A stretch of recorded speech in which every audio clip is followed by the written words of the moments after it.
beri waktu bagi kami untuk bersekutu, memuji-muji Engkau, memuliakan nama-Mu, bahkan untuk merenungkan kembali karya-Mu yang besar, di mana Engkau telah mati di kayu salib dan Engkau bangkit dari kematian, mengalahkan maut, karena Engkau berkenan untuk melepaskan kami dan untuk membebaskan kami, memberikan hidup baru bagi kami, hidup yang berkenan kepadamu. Sehingga kami datang pada hari ini untuk bersyukur, memuji-muji muliakan nama-Mu, mulai dari awal ibadah kami bahkan sampai di pertengahan kami sudah memuji muliakan Engkau dan mengagungkan Engkau karena kasih-Mu yang dalam bagi kami. Pertengahan ibadah ini juga kami Tuhan siap mendengarkan firman-Mu, menyapa kami pada minggu yang akan kami yakni memulai ini dan renungkan ini, agar kami benar-benar hidup berkenan kepadamu oleh kasih-Mu yang dalam bagi kami. Karena itu sentuhlah manusia batin kami, sehingga kami menyedengkan telinga kami mendengarkan firman-Mu. Hamba ini tidak ada apa-apanya, hanya saya percaya Engkau urapi dan pakai firman-Mu, menyampaikan firman-Mu bagi kami, sehingga menjadi kekuatan baru, semangat baru, makin dan hati setia selalu kepadamu, menjadi pelaku firman yang berkenan kepadamu. Inilah doa kami panjatkan dalam nama Yesus. Kami telah mengucap syukur kepadamu. Kita katakan haleluya, amin. Haleluya, amin. Tepuk tangan bagi Tuhan.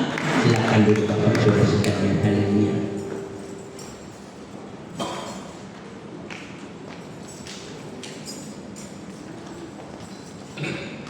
Jemaat yang dikasih Tuhan, sebagaimana biasanya saya sapa dulu kita semua. Shalom. Haleluya. Puji Tuhan. Ada sukacita? Merasa bahagia? Haleluya. Walaupun kondisi ya sekarang agak berbeda, dari mulai pagi sudah mulai terus datang hujan, tapi mulai pukul waktu 10 sudah mulai reda. Jadi Tuhan beri waktu bagi kita untuk bersekutu memuji Dia. Haleluya. Di pertengahan ibadah ini firman Tuhan menyapa kita dalam ibadah kita pada minggu ini. Jadi minggu ini sekaligus minggu biasa, tapi Paskah, minggu Paskah. Ingat, minggu Paskah. Kita dengarkan firman Tuhan dari Yohanes 20. Ya, Yohanes 20 ayat 1 sampai 10. Ayat 1 sampai 10. Kalau sudah ketemu, kalau judulnya di atas kebangkitan Yesus. Ya, kebangkitan Yesus. Untuk membaca firman Tuhan, kita bangkit berdiri dan kita ya baca secara bergantian. Dan sekaligus kita renungkan, tangkap firman ini, apa yang harus nanti kita gumuli menjadi kekuatan atau menjadi yakni apa yang harus kita lakukan dalam hidup kita. Saya baca ayat 1 nanti, ayat 2 bergantian, ayat terakhir 10 walaupun hanya pendek kita bersama-sama. Demikianlah firman Tuhan. Pada hari pertama minggu itu, pagi-pagi benar ketika hari masih gelap, pergilah Maria Magdalena ke kubur itu, dan ia melihat bahwa batu penutupnya telah diambil dari kubur. Ia berlari dan berkata, Simon Petrus dan murid yang lain, Yesus, dan berkata kepada mereka, Tuhan telah diambil orang dari kuburnya, tetapi telah kemana Ia berkatakan. Lalu berangkatlah Petrus dan murid yang lain itu ke kubur.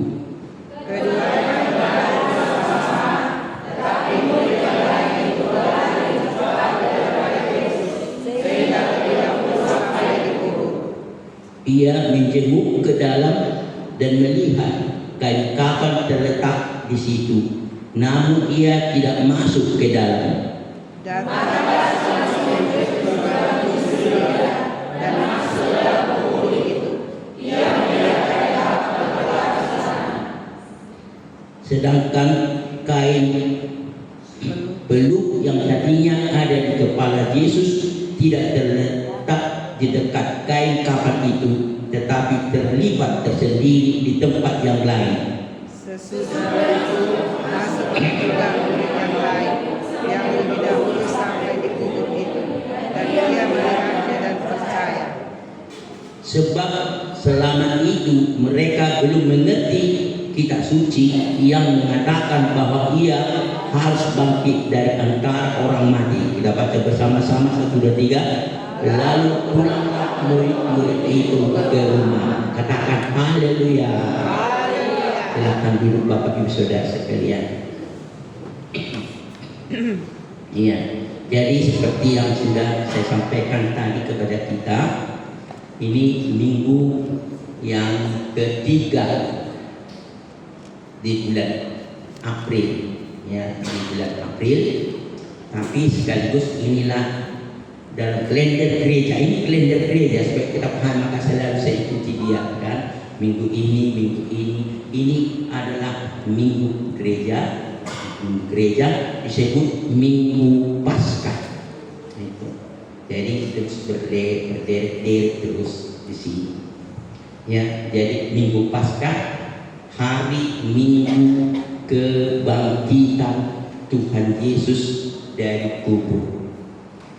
Jadi kita baru 2 hari yang lewat, ingat, baru 2 hari yang lewat kita rayakan Jumat Agung, hari kematiannya di kayu salib.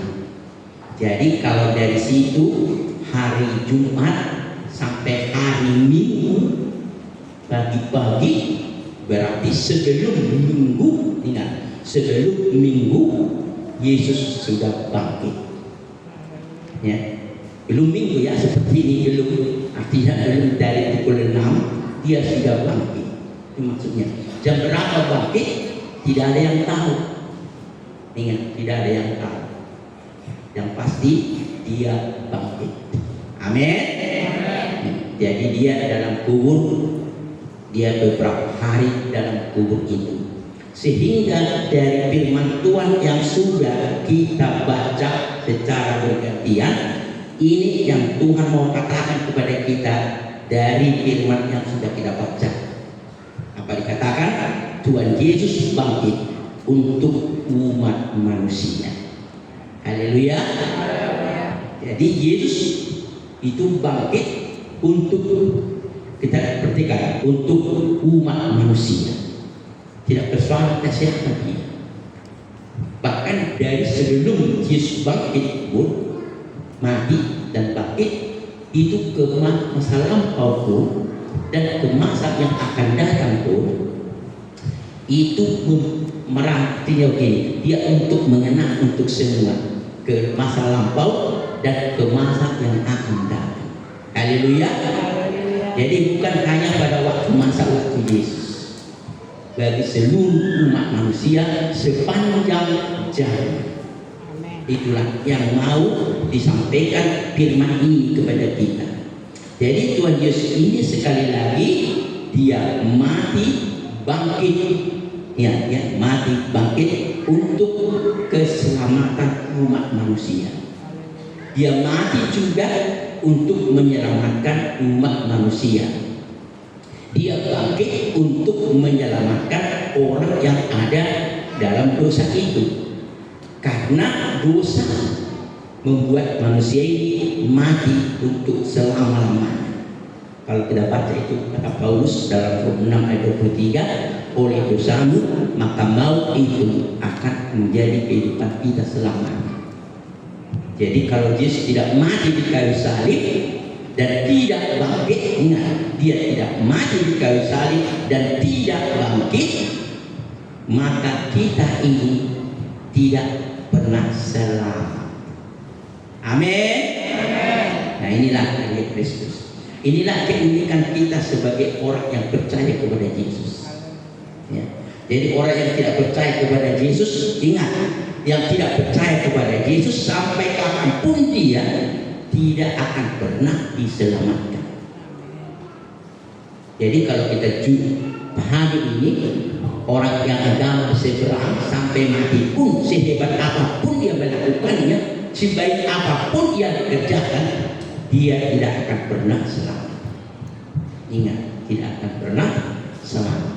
Karena dia mati untuk manusia, karena ingin menyelamatkan umat manusia. Dia mati dan bangkit. Itu sebabnya kalau kita baca 1 Korintus 11 ayat 17, 1 Korintus 11 ayat 17, supaya kita mengerti di sana, dikatakan begini, dikatakan, jika Kristus tidak dibangkitkan, sia-sialah kepercayaan kamu, dan kamu masih hidup dalam dosa. Ingat, itu sebabnya.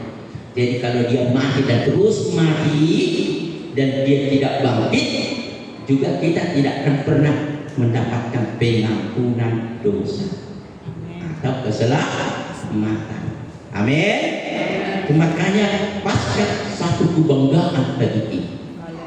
Paskah ya, ini mau untuk mengatakan pada kita, engkau ya, melalui Paskah engkau telah diselamatkan dari maut atau dari dosa-dosa. Engkau memberikan hidup yang baru di dalam dia. Jadi dia mati, dia bangkit untuk kita. Ingat, dia mati, bangkit untuk kita. Jadi dia mati dalam kubur, ya. Kalau kita rayakan hari Jumat, sebenarnya karena sudah dirayakan, sebenarnya kalau kita periksa Alkitab, ingat, kita periksa Alkitab, Yesus itu sebenarnya tidak mati hari Jumat. Ya, hari apa dia mati sebenarnya? Hari Rabu. Sekali lagi, hari Rabu, bukan hari Jumat sebenarnya. Tapi karena itu dia dibuat oleh gereja, dia nggak apa-apa, kita terima aja. Haleluya. Amin. Iya. Dan mana buktinya? Kan begitu kan? Mana buktinya? Buktinya, mari kita baca dulu Matius 12 ayat 40. Siapa yang ketemu? Siapa yang lebih dahulu bisa ketemu? Matius 12 ayat 40. Ada? Matius 12 ayat 40.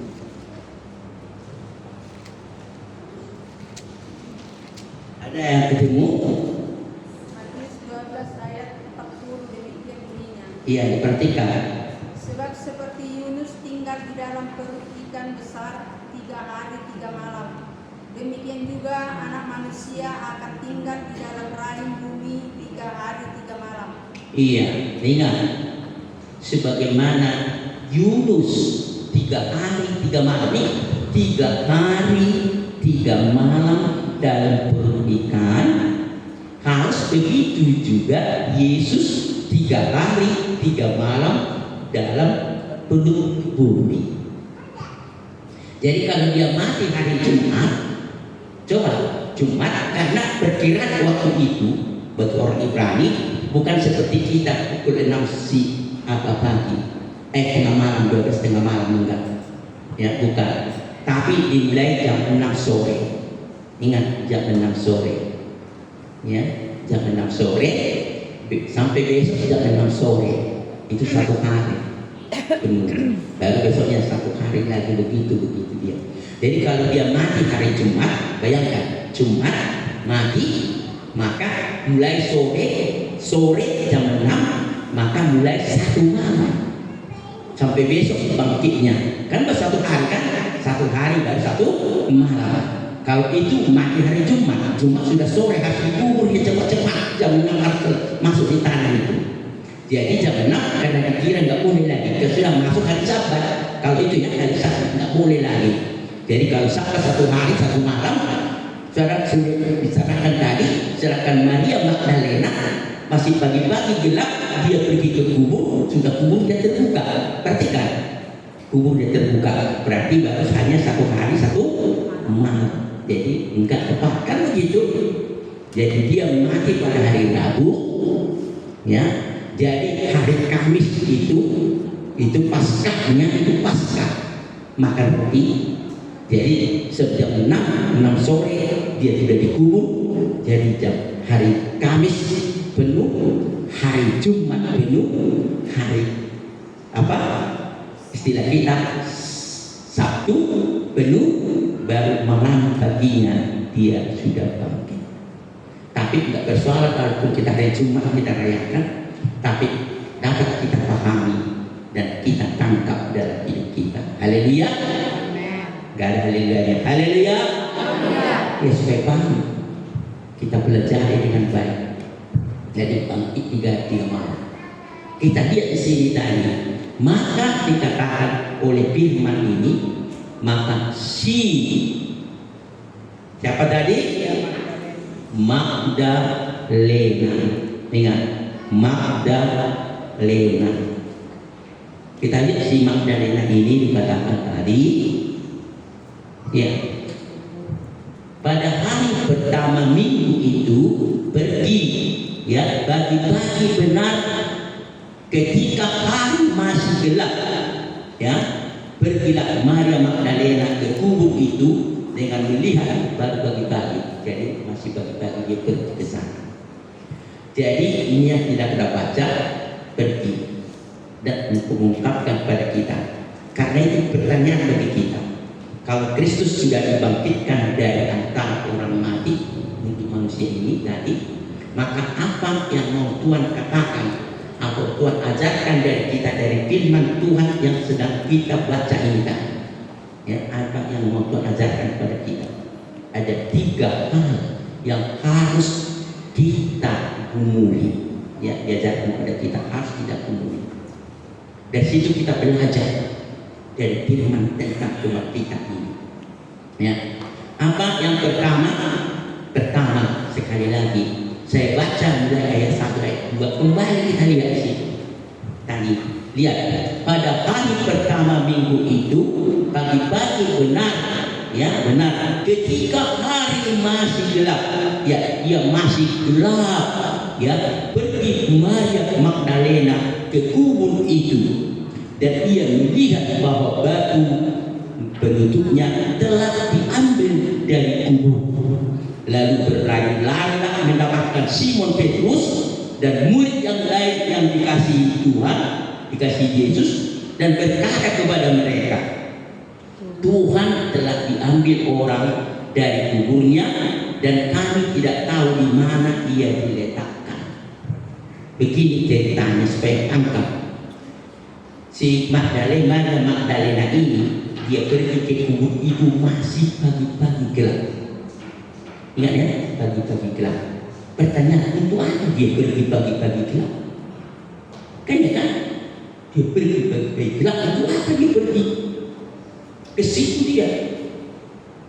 Ingat, tapi si Maria ini ditekankan sini Maria Magdalena, walaupun masih banyak kawannya.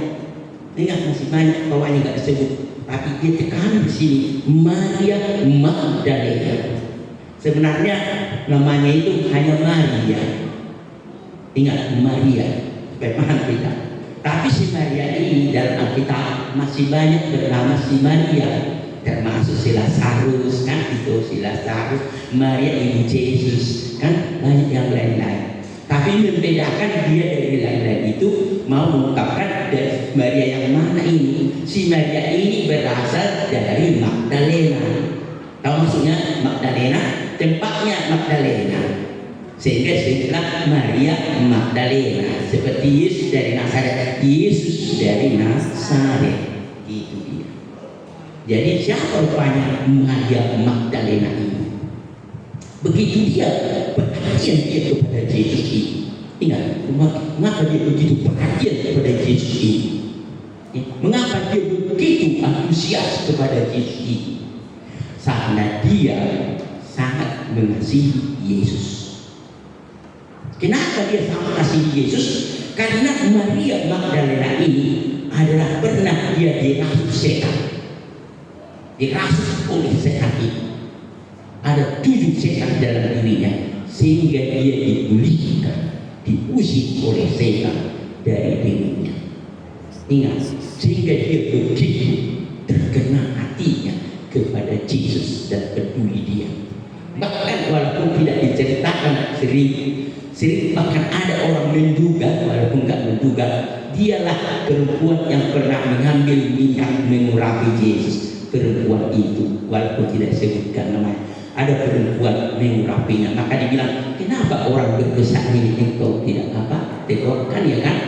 Dia mengurapinya, dia tahu siapa Yesus itu. Dia sudah melepaskannya, selamatkannya. Perhatiannya begitu kuat kepada Yesus.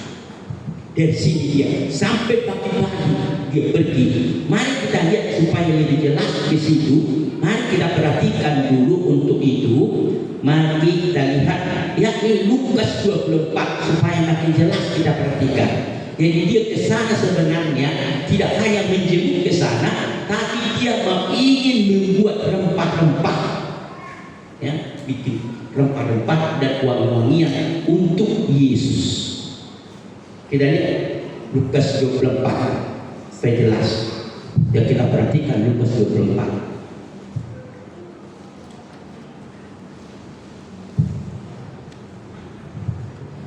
Kita perhatikan supaya lebih jelas, kita baca dulu ke ayat 24 di atasnya.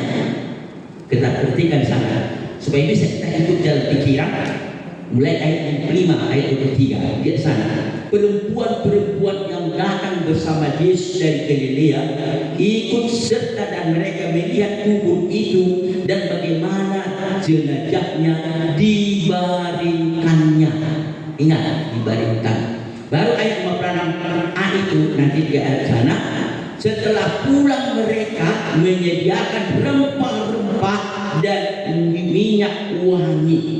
Baru ayat 25b, pada hari Sabat mereka beristirahat menurut hukum Taurat. Itu makanya saya katakan tadi, hari Rabu Yesus mati. Jadi dia tidak diberikan wangi-wangian rempah-rempah, karena dia cepat-cepat. Hanya si Yusuf ya yang menguburkan dia.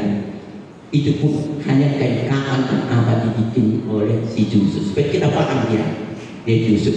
Mereka karena orang Ibrani kalau mati harus dibuat rempah-rempah, dibuat wangi-wangian.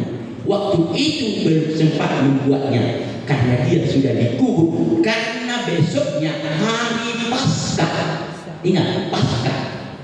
Ya, itu hari Paskah. Jadi setelah hari Paskah itu mereka berganti. Ya, baru hari Jumatnya mereka membeli mempersiapkan rempah-rempah ini, wangi-wangian ini. Ya, itu dipersiapkan, dibuat. Baru maksudnya karena besoknya Sabat. Ingat, Sabat hari Sabtu. Baru minggu pagi-pagi mereka mau berangkat. Dia pergi ke sana itu tadi. Maka kita Yohanes tidak menyebut tadi rempah-rempah dan sebagainya dipersiapkan, langsung disekarangkan sana tadi.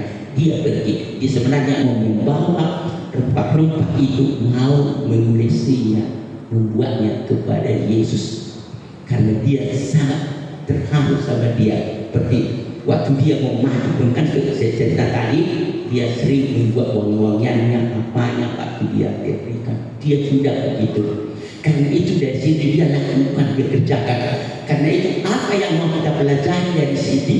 Pertama, ya kita perhatikan. Ini yang pertama dari sini, bahwa ya yang pertama ini mengasihi Tuhan Yesus. Ya. Artinya dari Maria Magdalena kita belajar tentang mengasihi Tuhan Yesus. Itu yang pertama. Haleluya.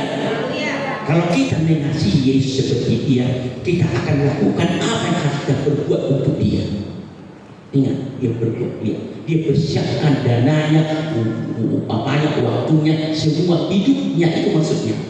Hidupnya karena dia mengasihi Yesus. Mengasihi sekali lagi kalau bahasa Yunani itu artinya agape. Dia rela berkorban. Amin. Rela siap memberi sesuatu dalam hidupnya bagi orang yang dikasihi. Tidak persoalan waktunya, tidak persoalan apa yang dihadapi dan sebagainya. Yang penting aku sangat mengasihi dia dan aku akan melakukan sesuatu kepada yang aku kasih itu. Haleluya. Amin. Dan belajar kita daripada siapa? Maria Magdalena. Sekarang dikatakan kepada kita yang hadir ini ya, yang tidak hadir nggak dengar dia itu karena kita nggak pakai YouTube lagi. Dia bilang, engkau yang hadir ini ya, apakah engkau seperti Maria Magdalena juga mengasihi Tuhan? Nah ini dikatakan kepada kita, apakah engkau juga mengasihi Tuhan? Kalau engkau mengasihi Tuhan, juga engkau harus berkorban untuk dia.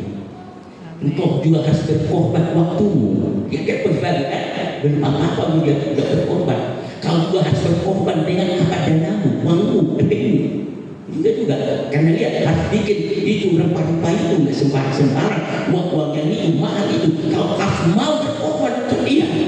Kalau enggak, katanya kepada kita, kamu tidak seperti Magdalena mengasihi Tuhan.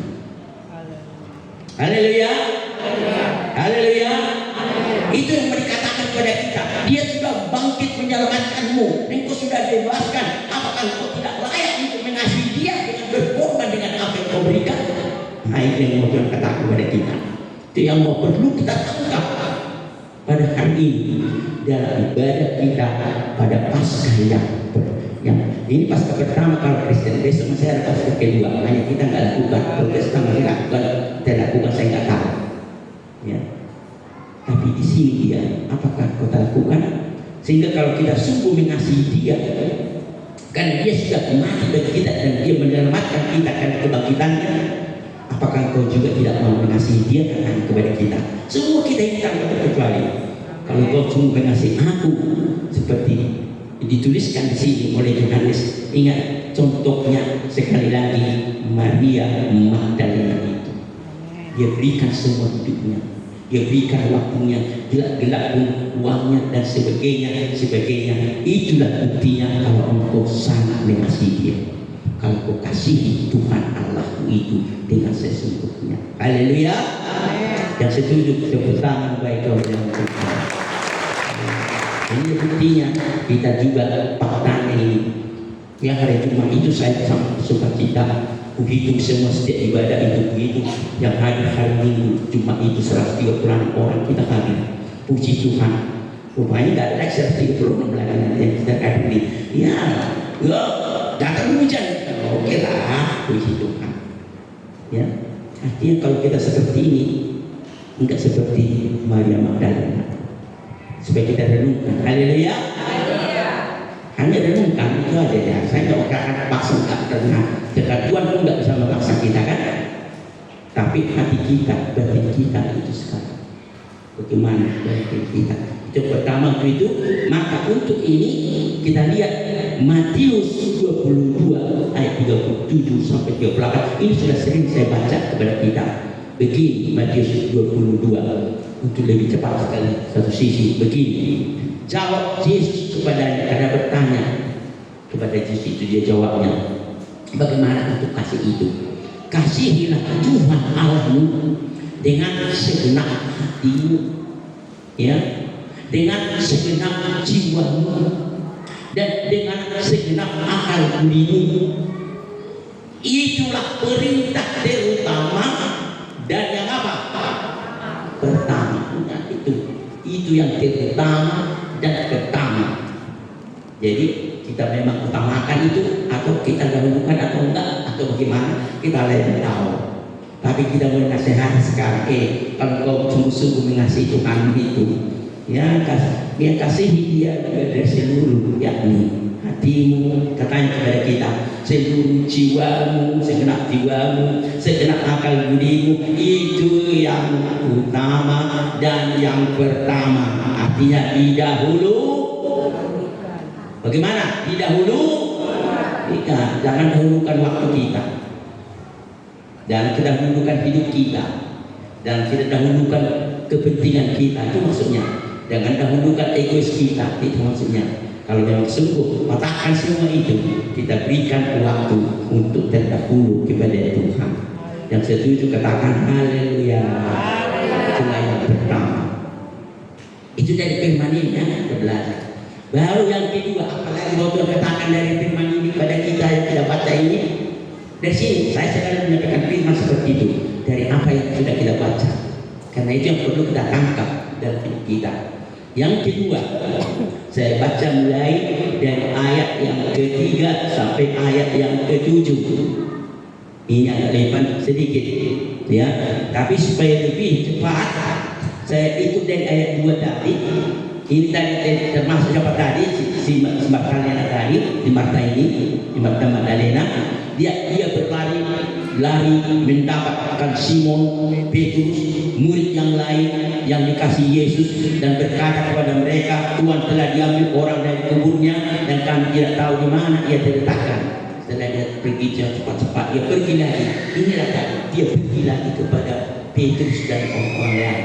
Itulah tadi, dia pergi terus sehingga jumpa setelah Petrus, ya, dan kawan-kawannya. Kita lihat di sana.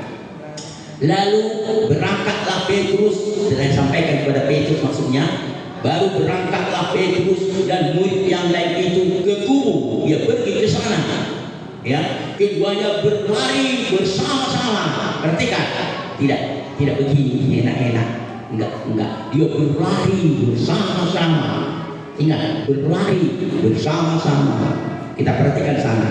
Dia berlari bersama-sama, tetapi murid yang lain itu berlari lebih cepat daripada Petrus sehingga lebih dahulu sampai di kubur. Yang lain ini lebih kuat dia, ya, lebih cepat lagi dia, lebih cepat dia lakukan. Petrus masih apa kemampuannya sudah mulai tua itu kan, itu memang keras dia, tapi ini lebih kencang lagi, pasti dia sudah lebih muda itu. Dia berlari ke sana lebih cepat. Ia menjenguk ke dalam dan melihat kain kafan terletak di situ, namun ia tidak masuk ke dalam. Datanglah Simon Petrus juga menyusul dia dan masuk ke dalam kubur itu. Ia melihat lain kafan terletak di situ. Ya, melihat kain kafan terletak di situ, sedangkan kain peluk yang tadinya ada di kepala Yesus tidak terletak dekat kain kafan itu, tetapi terlibat tersendiri di tempat yang lain. Ya, kita perhatikan apa yang kita tangkap sana. Setelah dia sampaikan tadi kepada Petrus oleh Maria Magdalena, Petrus pun berangkat semua tadi, berangkat berlari-lari. Ingat, berlari-lari. Tapi ada yang lebih kencang. Mereka masuk ke dalamnya. Dia perhatikan, ya, hanya melihat, ya, ada lihat jalan, tapi apa yang kita tangkap dari sana, kita perhatikan sana, begitu sampai berita itu kepada mereka terus berlari-lari. Kalau gitu, apa yang kita tangkap sini, mereka kedua bergegas kepada Tuhan Yesus. Ya, dia bergegas. Tahu arti bergegas maksudnya? Dia memberikan segala usahanya, kemampuan yang ada dalam dirinya. Dia dengan tenaganya yang dia lakukan. Dan tidak perhatikan, mereka sampai kepada Petrus dan Maria tidak berkata, kita kuburan di sisi nongkrong kiri jalan-jalan, enggak. Tapi mereka sekali lagi, mereka berlari-lari. Dan dari yang lain itu bahkan lebih bergegas lagi, lebih cepat dia begitu rindu untuk masuk ke dalamnya. Mereka bergegas. Pertanyaannya, mereka terus bergegas karena rindu untuk ketemu itu. Betulkah berita ini? Sekarang pertanyaan juga mengatakan kepada kita, maukah engkau seperti para murid-murid itu bergegas untuk datang bertemu Yesus? Atau masih aman-aman di rumah, masih santai-santai di rumah, atau duduk-duduk dan ngongkang-ngongkang di rumah? Itu bergegaskah kita atau enggak?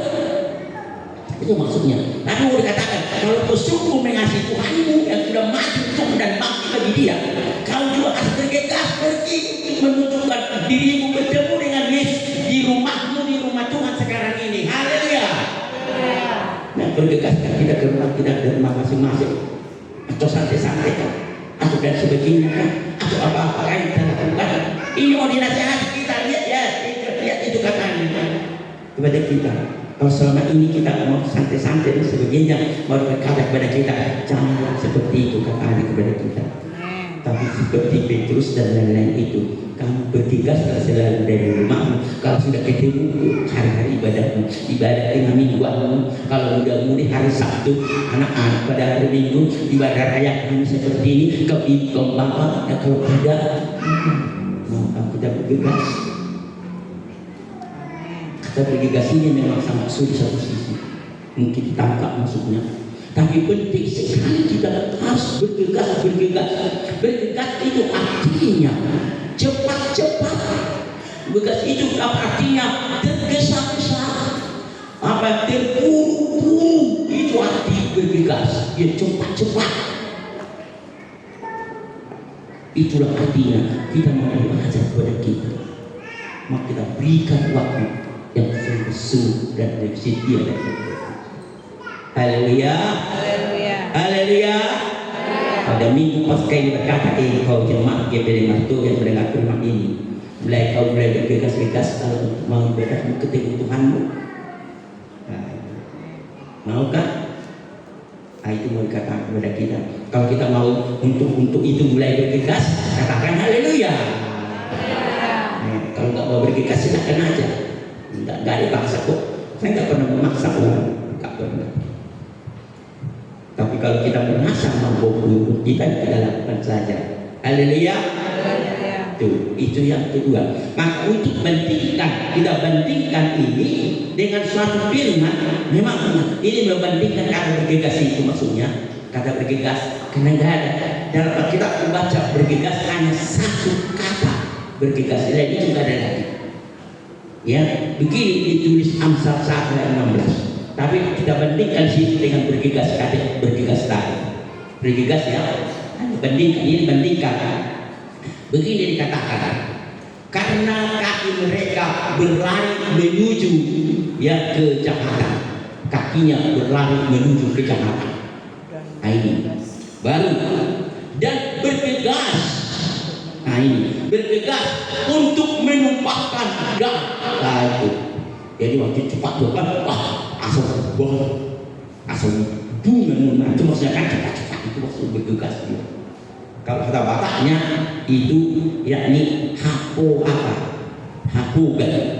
Kata Bataknya hapugan.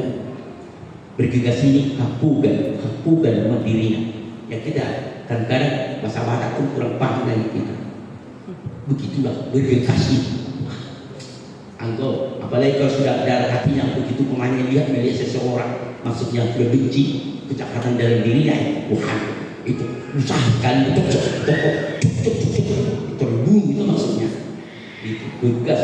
Nak sempat ibadah jorman maksudnya kan karena bergegas itu. Nak sempat ibadah jorman tidak waktu mengenai itu maksudnya bergegas.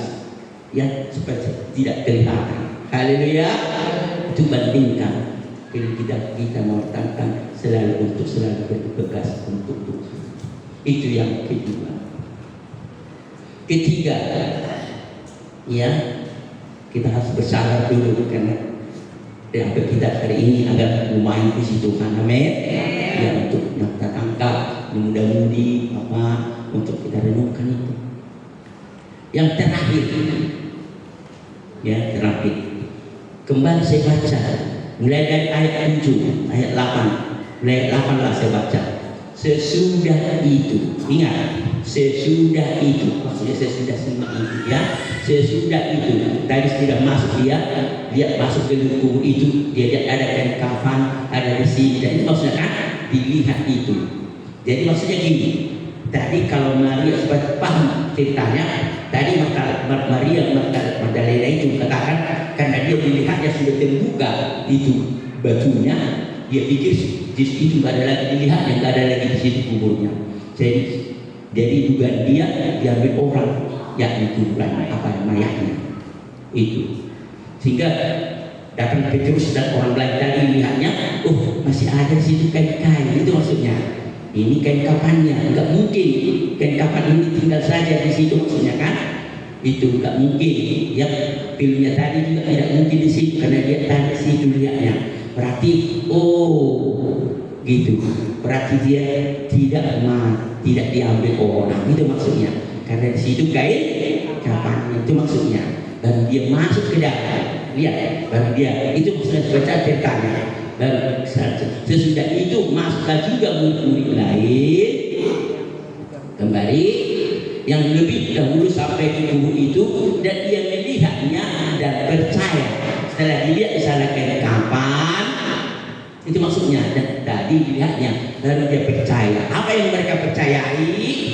Ini yang dia percayai, ya. Sebab selama itu mereka belum mengerti kitab suci yang mengatakan bahwa ia harus bangkit dari antara orang mati. Sebenarnya dia pun sudah berkata itu, nanti aku akan bangkit. Bukan yang diambil orang itu maksudnya. Karena dilihat di situ kain-kainnya, oh situ yang kain kapannya, situ berarti dia tidak dicuri orang. Baru mereka ini, ya ingat kitab suci. Memang sudah dikatakannya, nanti aku akan bangkit pada hari yang ketiga. Kalau begitu apa yang kita buat kepada kita yang ketiga? Merenungkan firman Allah. Itu penting. Jadi setiap kita mendengar firman Allah, renungkanlah firman Allah itu maksudnya. Kalau kita renungkan firman Allah itu, baru kita bisa mengerti apa yang mau dikatakan kepada kita. Haleluya. Jangan masuk telinga kanan, keluar dari telinga kiri. Itu maksudnya jangan hanya dengar doang. Itu maksudnya. Mereka itu hanya dengar berita saja, ya, tapi tidak direnungkannya. Tapi setelah dengarnya itu, ingat, setelah dengarnya itu baru diingatnya kembali, kan gitu kan? Direnungkan. Oh iya, katanya juga memang dia nanti pada hari ketiga dia akan bangkit juga. Ingat, kita perlu merenungkan itu. Jangan kita hanya dengar firman, ya, tapi tidak renungkan. Contohnya seperti siapa? Seperti siapa yang merenungkan firman Tuhan ketika sampai kepada dia? Ada yang bisa ingat? Juga bernama Maria. Tapi Maria siapa? Maria ibu Yesus. Ketika datang malaikat Jibril, salam bagimu, katanya, salam. Cerita pendeknya, kamu akan hamil nanti, ya, mengandung. Wah, bagaimana aku mengandung? Aku belum kawin, kan? Tapi kau mengandung dari Roh Kudus.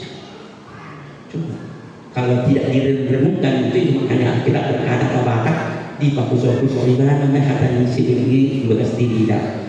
Jadilah kepadaku apa yang engkau katakan. Secara logika, mau menerima seperti itu? Perempuan mau, kau hamil tanpa apa mau? Kita tidak, belum tentu, ya. Bagaimana mungkin aku mau aku hamil, memperbalukan diri itu pasti dia bilang kan. Tapi karena yang datang itu dia berkata, dia merenungkan, pasti yang berkata ini adalah firman Tuhan. Amin. Walaupun tak terjadi secara akal, karena ini firman Tuhan, saya percaya. Sehingga si Maria menerima itu. Aku akan terima. Aku siap ambil untuk itu. Karena direnungkan firman Tuhan, kata barat Allah di pausok-pausok di bagas dingin Tuhan, ya kan? Hidup mati jadilah dua sona hidup ini. Kita juga begitu. Setiap kita datang mendengar firman, mari mulai kita renungkan. Sering saya baca lewat bahasa Barat yang disebutkan, mari kita fokus sama Yesus Tuhan. Mungkin dari akal kita nggak terterima itu, terterima. Ya, kalau kita disuruh memberikan sesuatu, nggak terterima itu, nggak terterima kita itu. Saya pun terterima itu. Kalau akal saya. Tapi karena dikatakan tadi, aku, kita lihat di sini tadi, perhatikan, aku melihatnya dan melihat, aku percaya. Amin. Amin. Kalau firman Tuhan yang berkata, kita percaya. Walaupun tak terterima akal kita, tak bisa tercampur oleh pikiran kita.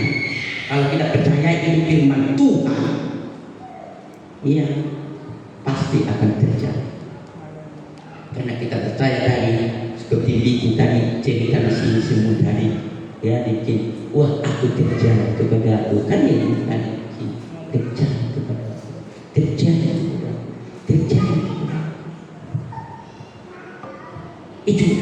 dari kita. Mari kita belajar. Kita renungkan dengan dalam-dalam. Kita perhatikan, kita pahami dengan baik-baik. Kita lihat. Karena itu kita baca Mazmur 1 ayat 2 akan katakan penting di sana. Untuk ini katakan sana, tetapi yang kesukaannya ialah Taurat Tuhan. Taurat Tuhan itulah firman Tuhan maksudnya di sana. Firman Tuhan, dan merenungkan Taurat itu siang dan malam. Nah, kita renungkanlah. Kalau ada firman Tuhan berkata seperti dengan kita, Tuhan lain terjawab pikiranku dan terrenungkan. Karena ini aku firman Tuhan, aku berkata ya dan amin. Yang setuju katakan haleluya. Itu dia.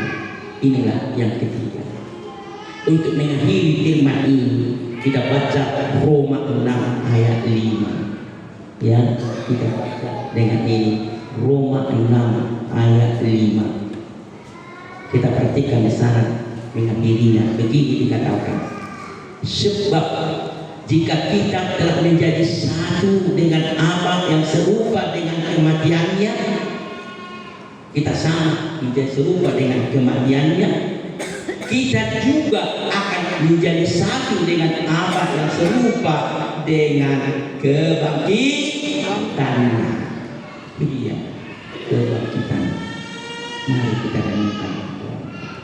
Mari kita bersama untuk bangun membentuk hidup kita makin rendah setia, tekun, berharap kepada Tuhan. Karena itu kita katakan yang setuju haleluya. Mari kita bangkit untuk memuji Tuhan. Yesus tahu kebenaran yang menyelamatkan. Haleluya.